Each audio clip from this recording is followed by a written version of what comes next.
तो पिछले एपिसोड में हमने देखा कि यहाँ ऑक्शन के दौरान एक यिन यांग ड्रैगन पिल को बेचा जा रहा था, जिसे खरीदने के लिए सब लोग ही काफी ज्यादा एक्साइटेड हो गए थे। जबकि दूसरी तरफ जियावियन जानता था कि ये ड्रैगन पिल काफी ज्यादा कीमती है, मैं इसे नहीं खरीद सकता, और इसलिए हम देखते कि जियावियन वहाँ से उठकर चला गया था। लेकिन फिर एपिसोड के लास्ट में गलती से जियावियन ने अपनी आंखों से वो सारा नजारा देख लिया कि कैसे ब्लड सेक्ट वाले लोग हेवनली साइड से उस ड्रैगन पिल को छीनने की कोशिश कर रहे थे। और यहाँ ये सब विटनेस करने की वजह से हम देखते हैं कि ब्लड सेक्ट के सारे वॉरियर्स ने उसे चारों तरफ से घेर लिया था ताकि वो उसको जान से मार सके। अब आगे नेक्स्ट एपिसोड बिल्कुल उसी सीन से शुरू होता है जहाँ फांगलिंग के साथियों ने जियावियन को चारों तरफ से घेर लिया था। तभी फांगलिंग कहता है कि मैं जानता हूँ कि तुम यहाँ पर क्यों आए हो। और ये कहते साथ ही फांगलिंग ने उस छोटे से मैप के टुकड़े को भी समन कर लिया था जिसमें डीमन फायर की लोकेशन के बारे में लिखा हुआ है। उस मैप के टुकड़े को देखकर अचानक से जियावियन काफी ज्यादा एक्साइटेड हो गया था, जिस पर फांगलिंग उससे सवाल करता है कि क्या तुम मुझे बताओगे कि आखिर ये मैप किस चीज का है। जिस पर जियावियन जवाब देता है कि नहीं, मुझे माफ करना, मैं तुम्हें नहीं बता सकता कि आखिर ये मैप किस चीज का है।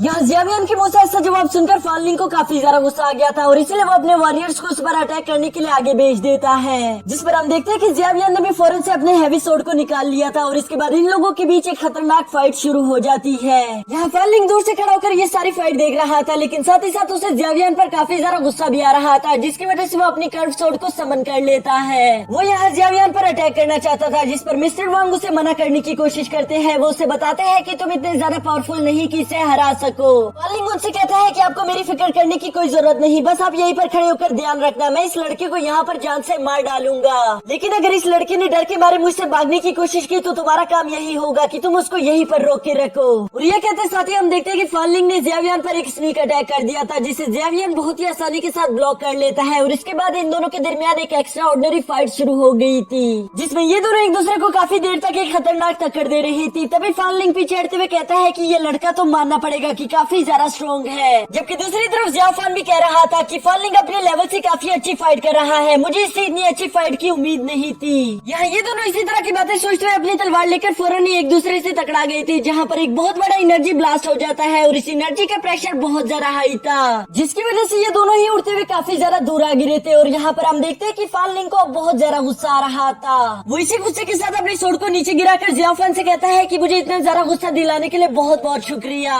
लेकिन अब मैं तुमसे वादा करता हूँ कि तुम इसके लिए पछताओगे कि तुमने मुझे इतना ज्यादा गुस्सा दिलाया। और ये कहते साथ ही हम देखते कि उसने अपनी कॉर्प्स टेक्निक को एक्टिवेट कर लिया था, जो कि आज से पहले वो कभी नहीं कर पाया। मिस्टर वांग भी ये देखकर काफी ज्यादा हैरान हो गए थे कि आखिर यंग पैट्रिक ने आज ये कैसे कर दिया। वो उस पर काफी ज्यादा प्राउड फील कर रहे थे। जबकि दूसरी तरफ जियावियन के मास्टर उससे कहते हैं कि तुम्हारी ताकत अभी भी इतनी ज्यादा नहीं कि तुम एक माइटी दो स्पिरिट से फाइट कर सको। वो भी ये कह ही रहे थे कि तभी हम देखते कि जियाफान ने अपनी एक टेक्निक को एक्टिवेट करना शुरू कर दिया था, जिसकी वजह से उसकी आंखें भी धीरे धीरे करके चमकना शुरू कर देती है, जो देखकर मास्टर याओचेन भी काफी ज्यादा हैरान हो गए थे। और इसलिए वो जियावियन से सवाल करते हैं कि क्या तुम्हें लगता है कि तुम इस ट्रांसफॉर्मेशन टेक्निक को एक्टिवेट कर सकते हो। इसके साथ ही अचानक से हम देखते हैं कि जियावियन के आसपास बहुत सारी एनर्जी आ गई थी और वो अपने हेवनली फायर ट्रांसफॉर्मेशन के फर्स्ट लेवल को अचीव कर लेता है। इस फर्स्ट लेवल का नाम था ग्रीन लोटस ट्रांसफॉर्मेशन टेक्निक, जिसमें हम देखते हैं कि जियावियन बहुत ज्यादा कूल लग रहा था और उसकी बॉडी से काफी ज्यादा हाई एनर्जी निकल रही थी, जो देखकर फांगलिंग बहुत ही ज्यादा तेजी के साथ आगे बढ़ते हुए अपनी फुल एनर्जी से उस पर अटैक कर देता है, जिसे हम देखते हैं कि जियाफान ने बहुत ही आसानी के साथ ब्लॉक कर दिया था।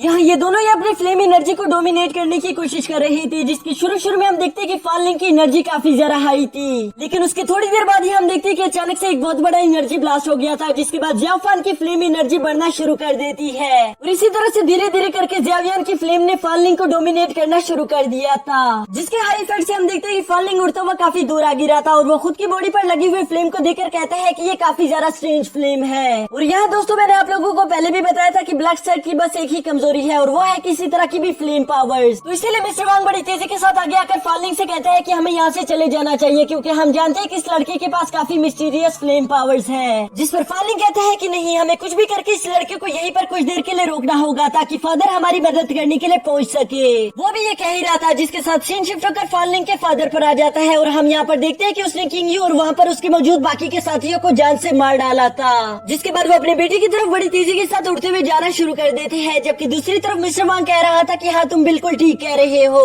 हमें यहाँ पर तुम्हारे फादर का इंतजार करना होगा क्योंकि हम जानते हैं कि वो एक डू एम्परर है और ये लड़का उसको हरा नहीं पाएगा। लेकिन फालिंग मैं चाहता हूँ कि जब तक तुम्हारे फादर नहीं आ जाते तुम यहीं पर इंतजार करो, तब तक मैं इस लड़के को यहीं पर रोक के रखूंगा। और ये कहते साथ ही हम देखते हैं कि मिस्टर वांग ने फौरन से आगे बढ़ते हुए जियावियन पर अटैक करना शुरू कर दिया था, जहाँ दूसरी तरफ जियावियन भी उसे काफी अच्छी टक्कर दे रहा था। यहाँ मिस्टर वांग की एनर्जी काफी जरा हाई थी, जबकि दूसरी तरफ हम जियावियन को देखते हैं जो कि उसे मारना नहीं चाहता था। वो बस यहाँ पर चाहता था कि वो फालिंग से अपना मैप हासिल करके यहाँ से चला जाए, लेकिन हम देखते हैं कि मिस्टर वांग उसे चैन से ऐसा करने नहीं दे रहा था, बल्कि वो लगातार उस पर अपने स्पिरिचुअल वेपन्स के अटैक करने के बावजूद भी रुकता नहीं और आखिरकार तो उसने अपने ब्लड हैंड टेक्निक को भी एक्टिवेट कर लिया था, जिसकी मदद से उन्होंने पहले मास्टर शाओ की जान ली थी। यहाँ जियावियन इस टेक्निक की रियल पावर्स के बारे में जानता था, तो इसलिए वो इसे पहले तो डॉज करने की कोशिश करता है, लेकिन जब सारी हदें पार हो गई थी तभी हम देखते हैं कि उसने अपनी सारी फ्लेम एनर्जी अपने स्वॉर्ड में कलेक्ट कर ली थी, जिसका इस्तेमाल करके वो जमीन पर एक जोरदार हिट कर देता है। इस एनर्जी ब्लास्ट का प्रेशर बहुत ज्यादा हाई था, जिसकी वजह से हम देखते हैं कि उसके आसपास मौजूद छोटे दुश्मन तो इसी ब्लास्ट से खत्म हो गए थे।